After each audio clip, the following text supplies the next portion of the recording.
ఏంటంటే జగదీశ్వరి, అసలు ఉదయం నుంచి ఆఫీస్కే రాలేదట. అంటే అది చెప్పేదంతా నిజమేనంటారా అత్తయ్య? నిజమే అయితే అది ఇక్కడికి ఎందుకమ్మా వస్తుంది?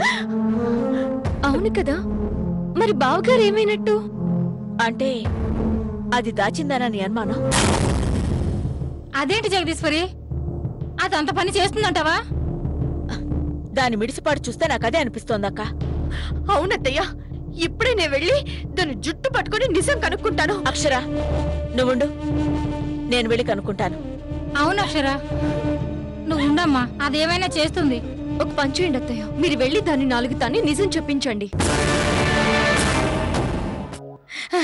అదేదో పేడ రైస్ కదా, అక్కడ బాగుందంటే బిర్యానీ, అక్కడ తీసుకెళ్ళవే. నిన్ను అది పేడ రైస్ కాదే, ప్యారడైస్. ప్యారడైస్ ఏంటి? ఏదో పేడ రైసు, అక్కడికి వెళ్దామా? నీ ఇష్టమే, ఇవాళ నువ్వేది అడిగితే అది తినిపిస్తాను. నువ్వు హ్యాపీయే కదా? పదవే, తొందరగా రెడీ అయ్యా. అమ్మా, ఎందుకే భయపడుతున్నావు? అదేదో శ్యామలేనట్టు లేదు కదా, వెళితి. అందుకు కదే భయం, రొయ్యల బిర్యానీ క్యాన్సిల్ అయిపోద్దేమో అని. ఏం కాదు, నీకెలాగైనా నేను బిర్యానీ తినిపిస్తాను.